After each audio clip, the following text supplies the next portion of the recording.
A tournament that has seen major upsets right there in Abidjan, talking about Cote d'Ivoire 2023. And of course, tournament that has seen like an unknown player who isn't playing in the top flight league emerging so far as the highest goal scorer. And of course, big teams that have crashed out of the tournament. That is, talking about the Africa Cup of Nations happening over there in Cote d'Ivoire. And it has been amazing so far. And we look forward to more interesting games as the round of 16 games will kick off later today. I am Udoka Njoko, and this is AFCON Express.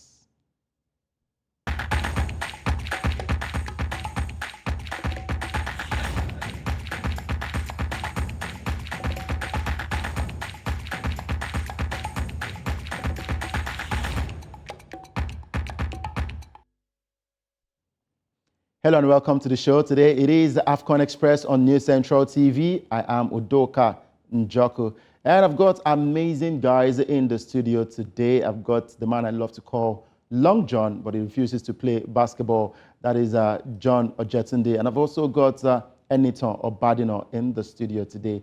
Good to have you guys in the studio. Thank you for having me. Yeah, thank you very much, Udoka. It's great to be here once again. Of course, great to be here. And for you to join us online, you can actually stream this show live and join us on social media, and please subscribe to our YouTube channel at News Central TV. Now, before I get to the top stories of what's happening over there in the Africa Cup of Nations, let's talk about the tournament so far. John, what has it been for you? It's been an amazing tournament so far because you look at the start of this competition. I heard when the CAF president, Mosepe, said that's during the opening ceremony. He said this AFCON will be the best ever. I was telling myself, what do you mean by that? You've seen plenty of AFCON. So what's special about this AFCON?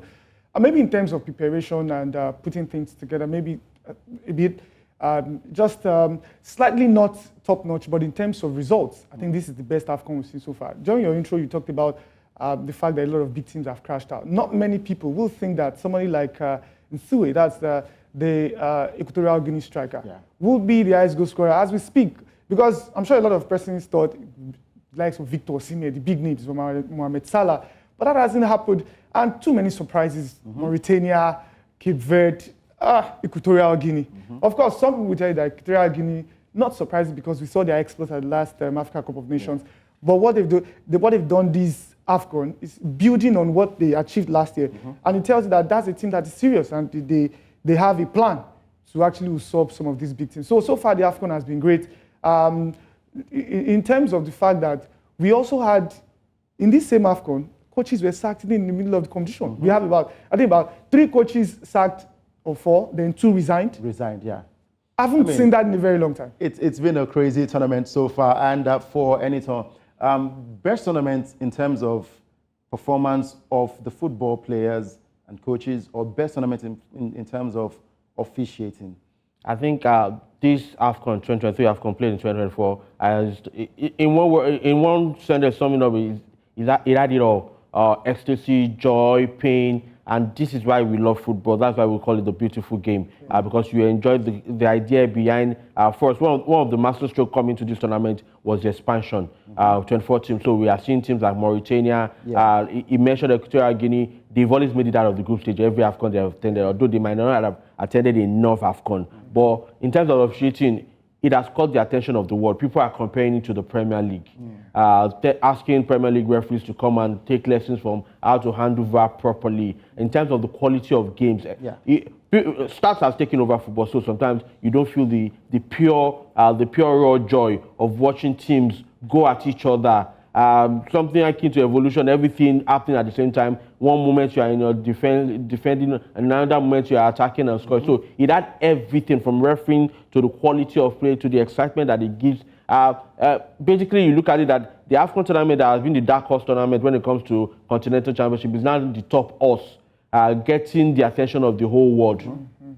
Top one. And there's something you guys refused to mention, which I love to talk about. You didn't notice the beautiful girls over there in Cote d'Ivoire. Obviously, I know you're going The bachelors will notice. Wow. Wow. You know, one thing is, I think I'll have to look for those pictures and make our viewers see the beautiful things happening over there in Cote d'Ivoire. And yes, we have a correspondent over there in Ivory Coast talking about our own favor, Itua, who will be joining us. and I'm sure he will give us more updates on what's happening in the Super Eagles camp, the Cameroon camp, and of course, also tell us a bit about the beautiful women over there in Cote d'Ivoire. I've also got a guest joining us all the way from Ghana, Fentuo, Tahiru. He will be also joining and giving us an update and exactly how the Ghanaian journalists performed right there in Cote d'Ivoire. And with that, we jump straight to our AFCON news update. And the first story, not quite a sad one, that happened over there at the tournament, where journalists were injured in a bus crash en route to the media center. Yes, a lot of happenings over there, not just on the football pitch, also off the pitch. But one thing that we can guarantee is that they are safe. Yeah, most importantly, because no one wants to see you coming all the way from your country to a tournament. At the end of the day, you didn't return back safely, maybe with bruises or with injuries. I mean, the goal of every competition is to ensure that everybody's safe when they come in and when they are leaving for their own country. When I saw that news, I was quite devastated. But at the end of the day, when we discovered that everybody was quite safe, I mean, it gives us a breath of fresh air and joy, knowing fully well that at least no lives were lost. Of course, even in this same tournament, aside even the journalists, I think Guinea, after they qualified, or no, before they qualified, I think the second game or the first game. Where they won? Yeah, where they won. There were celebrations everywhere, but at the end, the celebrations went sour because about 6 people died in the process of celebrating. So we don't want to hear stories like that. We ensure that going forward, it gets better with time. All right, it gets better with time going forward, ensuring safety of players, fans, and of course, journalists as well who go out there to cover most of these games. We'll be having someone who also experienced that crash. He'll be joining us to talk about this. Once we have him, I'm sure our directors will let us know if he is right online. But of course, we also have Fentuo Tahiru, who has joined us. He is in Ghana currently. Good to have you with us, Fentuo. Yes, my pleasure. All right, thank you very much for joining us. Like I asked the guys in the studio, I was asking them what the tournament has been for them so far. I'd also like to have that from you. What has the AFCON 2023 tournament been for you since kickoff? Amazing, amazing. I think this is probably, it's only the group stages, but it's turning out to be the best AFCON tournament in a while, if not ever. Certainly, since the competition extended to 24 teams from 2019, this has been the tournament with the most goals in the group stages, 89 goals already. That's averaging some 2.3 or so goals per game. And that is ridiculous. For me, it's not even the goals that's been the most exciting part of this competition. It is finally the competition that you can term the coming of age of the so-called minnows. And we've seen many countries that were unfancied in the past, like Mauritania, like Cape Verde, topping a group with Egypt and Ghana. Mauritania making it out of the group at the expense of Algeria. You've got Angola also topping their group. And not a lot of people, the group that has Burkina Faso, who are constantly present at this competition, and Tunisia, who had qualified and made it out of the group in 16 consecutive tournaments or so, also getting kicked out in the group stages. So, and you look at the teams that have progressed, Equatorial Guinea tops their group, Angola tops their group, Cape Verde top their group. I don't think that if they ask any of us before the tournament about these teams possibly even making it out of the group, we would have said, there's no chance that's going to happen. Yeah. Who knew that Equatorial Guinea would actually make it out of a group and top a group that has the host Cote d'Ivoire and Nigeria? Yeah. That just makes no sense. So for me, I think it tells us everything we need to know about the wind of change that's happening in African football. And we did a whole show about what the contributing factors are regarding that's accounted for a lot of these changes. And, one of it you can put down to investment in infrastructure. We're at a time where football has become a science, it's become a business. And the ones that make the wisest investments are the ones that reap the benefits. You cannot harvest where you have not sown. Yeah. And for countries like Ghana and Nigeria and all the others that are struggling right now, it almost seems like there was a time where we were heavily dependent on just talent.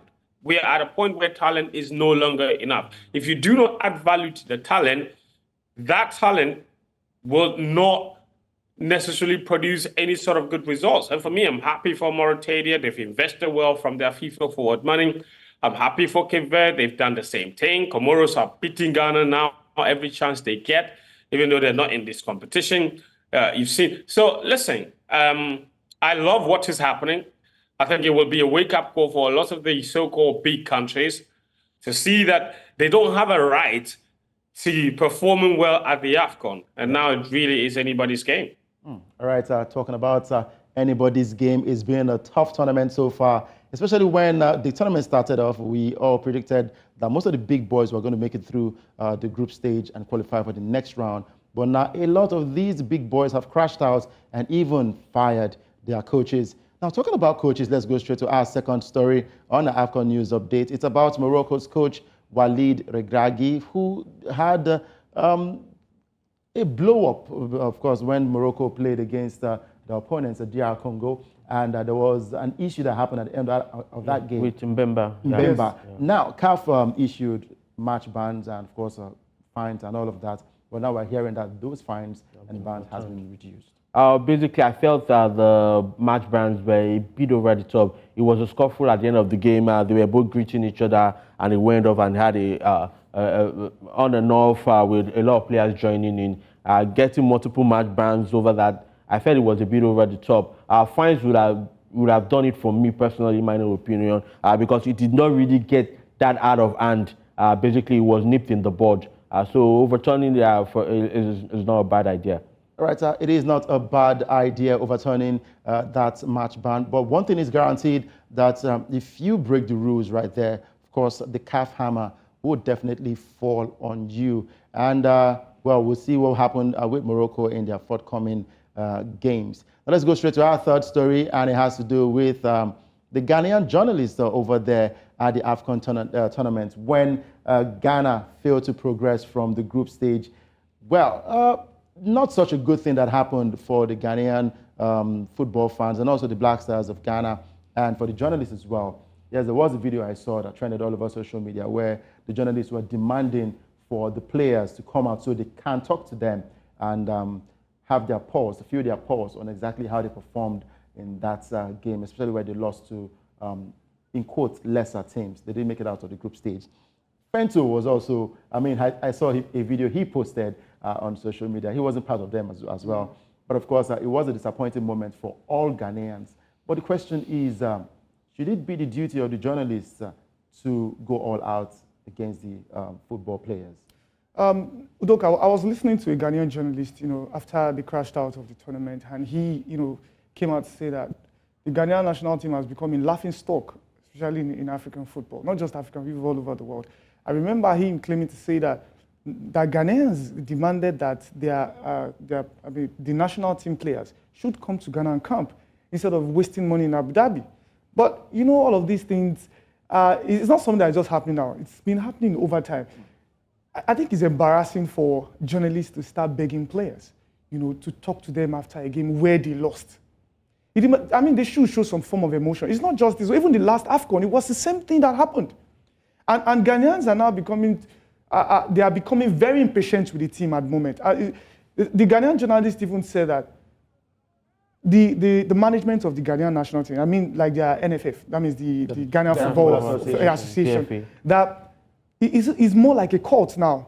That even if players are injured, you don't even know the timeline that a player is supposed to return. Whatever, if things are happening in the team, journalists cannot even get close. And even also, to an extent, you don't even blame the players. The players even think that the journalists are also part of the rot. That's some of the journalists are also part of the rot. So if you look at, it's an holistic problem. It's not just a problem that is just nailed down to the management or to the players alone. It's something something needs to be done. Look at their AFCON performance. It was quite shabby. And they've played about 12 games, only won 2 out of 10, out of 12. But what does that tell you? That means there's something fundamentally wrong within Ghanaian national team. I'm sure the journalists from Ghana will have more insight as regards this. We are here, we only see what is happening on social media. I'm even on a particular group where I have different people from different African countries in that group. And the last game of Ghana, those Ghanaians were telling us in the group that they don't even care But you could have been handled better though. If we conclude that some players are moving, they are being emotional, either sad or being prideful in any way, and they are not going to attend a press conference or post-match conference or what have you. And then the journalists can find the better ways to communicate their resistance or how they feel about the issue of the players not turning up, not putting up a show that eventually made it to social media. That's why I felt it could have been handled better. They could find a way to talk to the management, to the CAF media, management of the national team, to the CAF media services. It's basic right after a game. You have to be able to talk to journalists. You have to come. We've experienced it even with Nigeria too. We've experienced where you expect the players to come out, be able to stop one of them. Yeah, you're emotional. The journalists that spend their money to travel, when you cover tournaments, it can be very expensive. And so you're spending so much, and with your basic duty, you are unable to do it because players feel they are sad and they are not going to. I think both sides could have handled it better. The players could have been professional. The management of the Ghanaian Football Association could have been professional to at least get a few players to be able to attend to the media because, hey, football is for everybody. It unites the country, and you don't take away that joy and the right away from journalists. All right. Fentuo, we've seen videos circulate online on social media, and I'm sure you were not happy with what you saw. Now, my question is the journalist supposed to be professional or emotional as a football fan? Well, you see, the thing is, when it comes to national team football, when you travel with the national team, you're a fan and a journalist all put together, which means that you have emotions. And on top of it, I think what many people forget is that your success and just even beyond anything else, right now, football is the modern day warfare. Basically, right now, no countries go into war shooting each other. So when your country goes out there to represent the country, they have a battle flag handed to them by the country's president. They take it with them.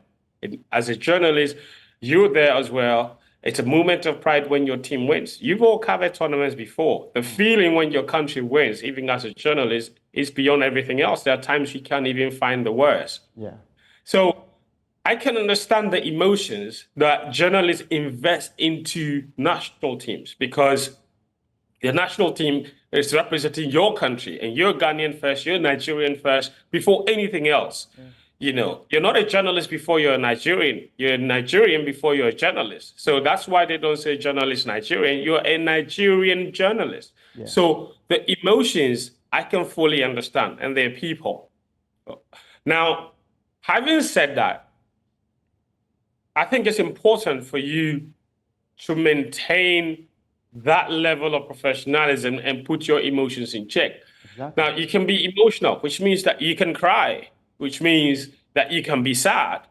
But keeping it in check will prevent you from spilling over from that sadness and anger. So you can be sad, you can be angry, you can cry, but the professionalism is what should stop you from that anger spilling over and manifesting in the abuse of others, including the players. So what we saw and what we are seeing in the video right now, I don't think it's unheard of. So, for example, there are two layers to this conversation.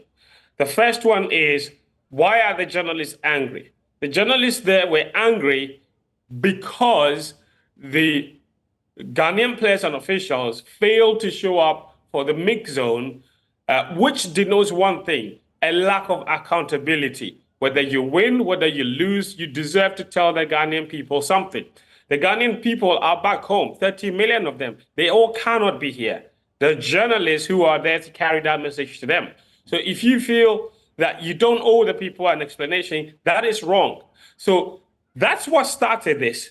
You can see the CAF official is calming the journalists. He's not calming them and telling them, that's the team manager in the CAP, Aminu Shado. He's telling them, he's calming the journalists and telling them to keep calm. They are only protesting. They were only protesting because they failed to show up for the mix zone. And that for me is arrogant. It speaks of a team that lacks accountability. And this has been a practice with this team for the longest time.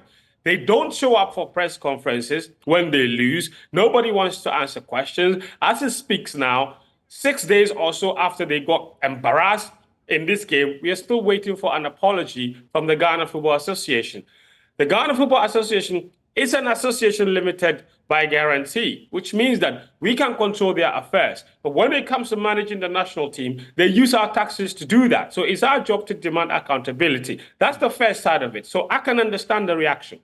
The second layer to the conversation is what was said after. And I spoke about that earlier, about you having the right to be emotional, but also need to exhibit some sort of wisdom and discretion in the manifestation of that emotion.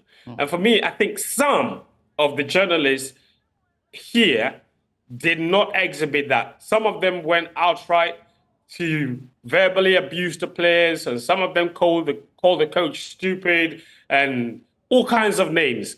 And they did the same to the players.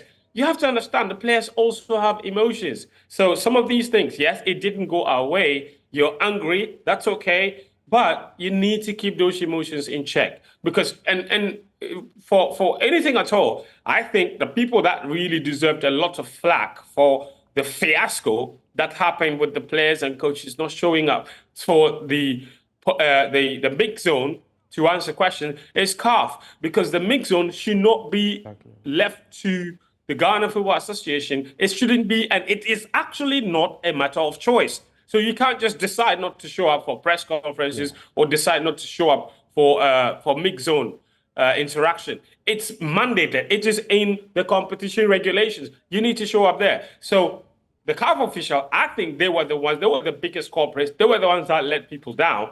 But you can see why the Ghanaian fans, the Ghanaian journalists were getting very, very irritated, because the team manager was right there. The bus is right there in front of them. Why don't you just get people off of that bus, let them walk through this walkway? This is the mix zone, and answer some questions. But you know what happened? Eventually, they did. I don't know if you have that video, but eventually the players came off the bus and walked through that mix zone walk, but they didn't speak to the press. But they still had to do stuff. Sorry to cut you, Fentuo. Now, when I saw that video where the players actually passed the mix zone, I heard the journalists booing the players, saying, "We have no questions, just pass." And they booed the players. And I'm wondering why. Well, you know why. I just explained why, Joker. I just explained why. You know, they're angry and they felt disrespected. Yeah. So, why do we have to force you to do what is mandatory of you? And now that's the video. That's Salisu. And he actually had the guts to talk back to a journalist and saying that he should be allowed to go and fight the journalist. He had a really poor tournament, Mohamed Salisu. And this guy, they sent the whole delegation to go and beg his parents, because when he was asked, and they wanted him to come and play for the national team, he said he wasn't ready. So they had to beg him. And this is what we get for begging you to come and play for the national team. Wow. He went to Monaco. He played 3 matches the whole season because he was out injured. He's come. He's had a very average tournament and no accountability whatsoever. And the GFA, to make matters worse, have come to Ghana, have not apologized, and have put together a 5-member committee to look for the next coach in 21 days. No admission whatsoever about how they intend to deal with the deep-rooted problems with our football, because, like one of your panelists said, back-to-back tournaments where Ghana has been kicked out in the group stages. This GFA has supervised that. The Minister of Youth and Sports has supervised that. This is the worst Black Stars team ever, and no one is taking responsibility. And you see, the thing is, now look, if you indulge me, I'll just say this. Listen. The Black Stars of Ghana, and all of you watch the Black Stars. Yeah. Now, let's go through that team, player by player, and you tell me if Mozambique should be outplaying Ghana, if Cape Verde should be outplaying Ghana. Absolutely. Talent by talent, Ghana has one of the most talented teams at the tournament. Absolutely. And yet, we were outmuscled, outplayed by Cape Verde in the game against Mozambique that Ghana desperately needs to win. Mozambique won 63% of all the duels. You know what that means? It means Mozambique showed more fight in a match that Ghana needed to win. So where's the commitment? And there's a reason for that. This GFA has not in any way contributed to the careers of many of these players. And that's the problem. So the GFA needs to rethink its approach to sports development and start to look at it from the grassroots level. Governments need to take an interest. And the problem now is nobody has taken that responsibility, no accountability. Everyone is quiet. All they care is let's share money, let's go winning bonuses. That's it. Share money and chop. That's what everybody's interested in. So right now, it's a campaign by Ghanaian journalists to get the Ghana Football Association to immediately put a stop to that search for a new coach and address the issues that really matter. Because our football is dying, is dead. We have talented players, but we don't have a team because none of the players is interested in committing themselves to the national cause. True. Now, Fentuo, before I let you go now, I also saw on a Ghanaian page where some ex-footballers were calling for ex-internationals to be a part of the system in selecting players and also probably the coaching board as well. Do you agree with this? Well, ex-footballers must be running the football. They have to be involved. I don't know if it's not a right, okay? The fact that you've played football before doesn't give you the right to run the Football Association. But if you are an ex-player who has added value to himself, you've done some education, you've gone for courses, you've learned on the job, sure, I would take an ex-footballer with a master's degree or an ex-footballer with a bachelor's degree over a non-ex-footballer with a master's degree. Because that experience on the field accounts for any kind of masters that you have. But the ex-footballers that are calling for that, the question to them is, how much value have you added to yourself? So that's the point. And you can see that now a lot of them are going to school. Ghana has some of the biggest ex-footballers involved in running football on the continent and at FIFA. All of you are very familiar with Anthony Bafo, who was Deputy General Secretary at CAF. He's always working with FIFA. You all know him, the big, giant, tall man. He's got a lot of value that he's added to himself, okay? But even I can understand the ex-footballer. Koja Samoa was the one that said that. Koja Samoa was Juventus. Now, he's added value to himself because he's the one running Juventus Academy in Accra. You know, you've got Asamoah Gyan. Asamoah Gyan has a whole academy. He's an established businessman. He's a CEO. He's running all these things. So he doesn't know what it's like to run a business.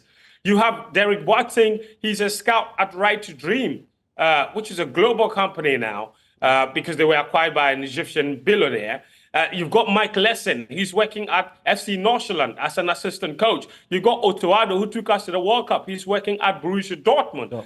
You've got all these Ghanaian players who are in places where they feel like they have enough value and enough capacity to be able to be involved in the Ghana Football Association. Yeah. And I agree with them because there's a lot of them that have added value to themselves that should be there. Instead, what do we get? Udoka. You know who the team manager of the Black Stars is? This is the Black Stars of Ghana. Yeah. The team manager is the general manager of the football club of the GFA president. Wow. Now, you know what the team manager role is? It's a critical role. How do you tell me the general manager of Dreams FC, the club owned by Kete Kroku, will look Mohamed Kudus, who's never kicked a ball before, he doesn't even know him anywhere, will look Mohamed Kudus in the face and tell him that I need you to be in bed by 10 p.m. What the heck? Who are you? But in that role, but think about it. If that role went to someone like Stephen Appiah, right? Or if Michael Lesson occupied that role, or Asamoah Gyan occupied that role, you really think the players would hesitate when he says something? Well, these are the issues. You know, I know Nigeria have your issues. I'm too vexed with your issues, but it's like, God damn it! It's like we have just twins, right? It's like of course. We have similar issues actually, but like you've pointed out, most of the things you pointed out also applies. That I'm always involved with that conversation. Let's say if we are going to have ex-footballers coming into the system, it's not just because you play football alone. You have to have that administrative knowledge of what it comes to have administration of a football team, because sometimes you go out and play on the pitch, you don't know the processes you have to take. We've suffered some embarrassment on the continent sometimes. We've had a time somebody forgot the passport of all the players in another state and we are playing in another state. But now the problems are similar. We are having debate about having players of foreign descent and just who grew up abroad who had no idea of what it takes, the kind of passion. Sometimes you also tell them, bring them back to Lagos, let them come and play in front of Lagos. One of the toughest crowd ever you will see, and you will feel it, knowing that you cannot toy with it. And they stopped the process we were doing before now. I remember when Iwobi was to join the system, he first came in through the under-23. He did not play, but they took him around the stadium, around states that they felt he came from. And of course, he's related to Okocha, so he had a bit of the background. And some other players then, Anichebe. But suddenly they stopped that. The players, they meet outside the country, they do whatever they like, and you struggle to get to talk to them. Sometimes, I think the last AFCON, when they came briefly in Nigeria, it fell short of a brawl between the player and the journalist who felt they were asking him silly questions. You had an issue of injury, and you were asked that, hey, how are you managing it coming to the national? And then you suddenly get angry, you feel nobody can talk to you. So we have twin problems between Nigeria and Ghana, and we can only get the better when we point the right persons. You have a litany of Ghanaian internationals who have basically doing it big abroad. We have our own too. We had Emenalo, we had Rabia Afolabi somewhere in Belgium, and a few of them all around. But they are not interested in coming back because of structure. Right. The structure will not allow them perform or excel the way they should, and that's the big problem we have to tackle. All right, a big problem that we surely have to tackle. I don't know if it was a Nigerian journalist or who went to Denmark and then saw Michael Essien and then asked him if he was interested in the Black Stars job. He says, please, let's talk about other things. And of course, looking at these administrations, we just hope that things will get sorted out, and both the twin brothers now, Nigeria and Ghana, will get things right with sports and move forward and become champions once again. Thank you very much, as always, Fentuo, Tahiru, for joining us today. My pleasure. Righty. And of course, we have Favor Itua, who is on standby, joining us from Cote d'Ivoire. And there's also Hassan Abdul Salam, a sports journalist who was involved in that bus crash, who would also join us to talk about that. But let's go on a quick break. When we come back, we'll look at how the teams performed from Group A to Group F, and of course, talk about what will be happening later today.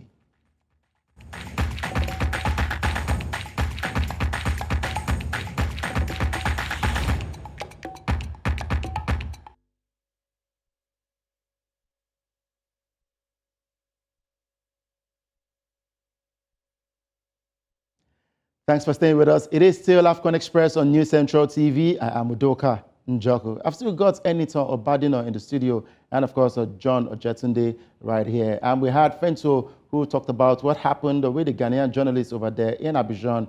And he said, look, it is okay for you to be a journalist, but you need to be professional about how you go about things when it has to do with you supporting the national team. Now we've got Favor Itua, who is joining us all the way from Cote d'Ivoire. Favor, good to have you with us. What's the update over there in Abidjan? Bonjour, Udoka Njoku. Bonjour to the guys in the studio, Anito and John. Interestingly, today is match day, the day that, of course, Nigeria will take on Cameroon right here in the city of Abidjan. As we speak, tickets are being given to Nigerian supporters who have come all the way from Nigeria, courtesy the Nigerian Football Federation. They are trying to settle the tickets. And of course, at the moment, some of the tickets are going for as low as 10,000 sefa. That's about 20,000 naira. And, that's to show you how much of, how much of importance and big this game is, because of course, the tickets are going for a high, and fans are optimistic. The good thing about Abidjan is the fact that the population right here has many of Nigerians based here. It forms half of the population we have here in Abidjan, so we're expecting to see more supportership from those resident here in Abidjan and those, of course, that have traveled all the way from Nigeria to this part. So far so good. It's going on. It's building up gradually as the Felix Ofe-Boigny Stadium is expected to be filled with fans from Nigeria and, of course, for Cameroon, who also have a community right here in Adjamé. In Adjamé, we have the Nigerian community, we have the Cameroon community, and we don't know who, of course, Cote d'Ivoire will support, knowing fully whether they speak French with the Cameroonians. All right, so now, what is the updates coming from the Super Eagles camp? I know they've had their training sessions. Cameroon has also had their training sessions. What is the feeling like from the camp of the Super Eagles? All right, the feeling in camp of Super Eagles, the mood is very, very high. The players are optimistic. For what we saw in training, it was a full training session from the players of the Super Eagles, as we did not have any issues of injuries. Alassane Yusuf had full training. Truce Ekon also had the opportunity to train in full amongst those that did not have that full training session before Guinea-Bissau game. So there's no cause for worries. And the journalists, of course, asked Jose Peseiro if Kelechi Iheanacho will be included. I mean, a lot of persons talked about the statistics of the young man who, of course, in the last 5 matches have had, goals than, some of the players in the team. He did say that he came into the camp injured. He's going to take a gradual step, but he assured us that Kelechi Iheanacho will be involved in today's game. But we don't, of course, know if he's going to start with the Leicester City man. So the boys know what is at stake. Lots of NFF dignitaries have also come into town, from board members to even Federal House of Representative members of different parts of the states in Nigeria. I mean, a lot of them are coming to cheer the Super Eagles to victory, and a lot of them are also optimistic. Of course, they have to be, ahead of the quarterfinals, but it's going to be a big clash. And Rigobert Song did say something, which, of course, I picked from the press conference. He's going to respect Nigeria, but he doesn't even believe in history. He wants to create his own history. Yes, he did win it in the past as a player. Yes, he has played Nigeria many times, but he's talking about building his own kind of history right here in the city of Abidjan. All right, so we'll look forward to that game. That game kicks off in a couple of hours' time, 9 p.m. Nigerian time to be precise. And for the Nigerian fans, they're all optimistic that Nigeria can pick a win over Cameroon. But a lot of the fans are also thinking these Super Eagles will not go further than today. Yeah, lots of fans are thinking if they can go further than this. And of course, I have a fan who is right here with me. He'll be talking about what to expect from today's game. And quickly, bonjour to you. Thank you. Good morning. All right, good morning. What's your name? I am Alex Michael Tano. I am agronomist. Where are you from? I am from Cameroon. Okay. Yes, I am from Yaoundé. I came in Cote d'Ivoire to promote agriculture through the football. All right, let's talk about the game. Cameroon takes on Nigeria today. You're a Cameroonian. Yes, I know you want to support Cameroon, but let me hear from you. What do you think will happen in this game? About this game, you are our neighbors. Cameroon and Nigeria are the neighbors. So I think Cameroon can do the best. We are the good nation. We are the nation of football. I would think that it will be the big match today, and we think Rigobert Song and his player can do more to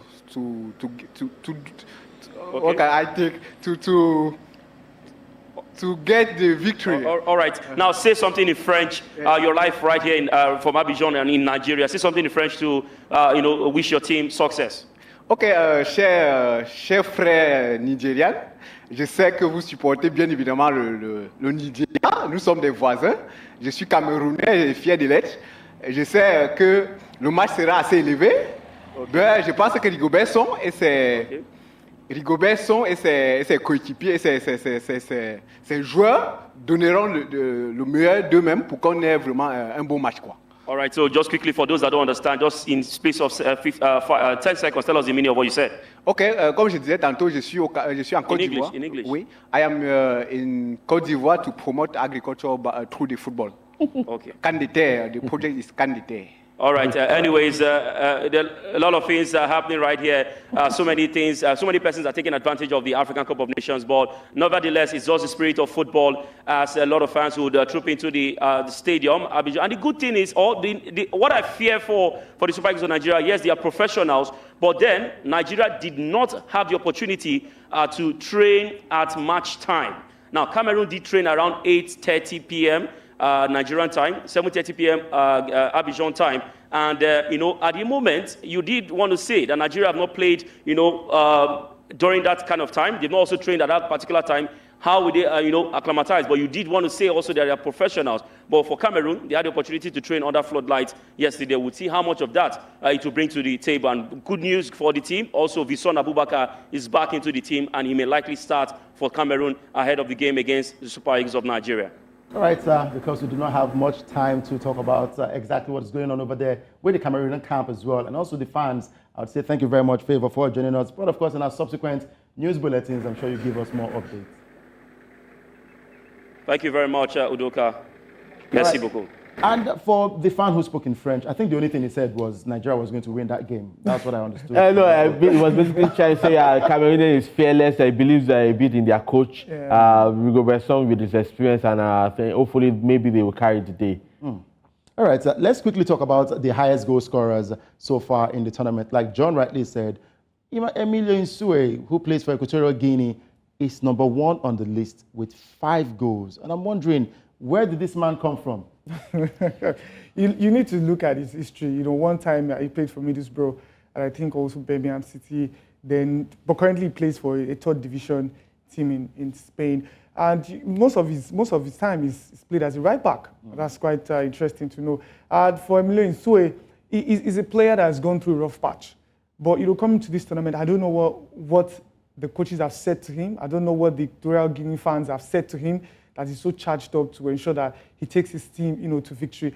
Emilio Nsue has 5 goals, and also he's the player to have scored a hat-trick in 16 years in the African Cup of Nations. Yeah. And so the stats are there just to tell you that the so-called minnows are now, rubbing shoulders, with the big boys. I mentioned earlier, I said, of course, at the start of the tournament, you'd have picked Victor Osimhen to, lead the charge as regards, because he is the current African Player of the Year. So everything is in his favor. But that's not the point. Now we have another player, Baghdad Bunija, who has, 3 goals. So remember, Bunija also scored. Yeah, they are out. But I remember that I think the last AFCON, Bunija was also, if not the highest goal, I think for Algeria. Yes. So that's just it. So it tells you this tournament is just one of the best we've seen so far, if not the best. Bunija on 3 goals for Algeria. Mustafa Mohamed for Egypt, 3 goals. There's girls in Dakar, Angola, 2 goals. And Temba Zwane from South Africa has 2 goals as well. Interestingly, this guy... The interesting part about this number is if you also, like I said earlier, football has turned to a game of stats. If you check about, look at the number of chances created, especially big chances that should have got, we could have had more goals. We think this is the highest group ever. It could have been more. Nigeria alone accounts for about 10 to 13 big chances created, with some of them wasted by Osimhen. And a quick word on Nsue is a man of many parts. He has played as a right wing back, as a right back, as a midfielder, especially during his stay with Mallorca. So he has been all around. He has been battle tested in some of the toughest leagues around. So that's why we're having him top in the charts. All right, let's quickly look at the coaches that have been fired or resigned from their positions right there at the Cup of Nations. Jamal Belmadi from Algeria resigned. Tom Saintfiet from Gambia resigned. Chris Hughton deserved to be fired from what happened with Ghana. Of course, Ivory Coast also fired their manager. We also heard that they were trying to get Renard, which hasn't worked out for them as well for the rest of the tournament. Jalil Kadri from Tunisia has been fired as well. And I'm looking at these coaches, what next for these countries and the coach? Because Ghana, like Fentuo rightly said, they've set up a 5-man committee to look for a new coach in about 3 weeks. It's a problem.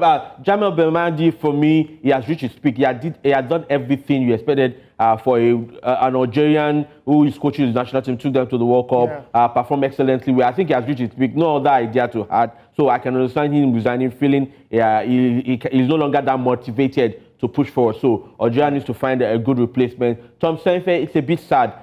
This man has been trying to make a statement in Africa, and it's been hard getting his respect, but he did well with Gambia. For Ghana, that man has been there for long. He was there as one of the top technical crew members for the World Cup. Now he's with them in the Nations Cup, taking full control, but he still could not put the chestnut out of the fire. All right, quick predictions, Nigeria, Cameroon. It's a tough one, but I think I'll go with Nigeria to Cameroon 1. All right, same thing. I'll just say Nigeria. No scores. It's a tough call. All right, thank you guys for making it to this studio, and it's Obadino and John Ojetunde. Yeah, thank you very Thanks much for having me. And also, I'd like to thank Fentuo Tahiru, who joined us all the way from Ghana, giving us all that update, and favor you to our correspondent over there in Ivory Coast. Thank you very much for joining us as well. And of course, our producer who made the show work today, and everybody in the back of the camera, of course, we say thank you very much. I am Udoka Njoko saying thank you for watching and enjoy the rest of your day.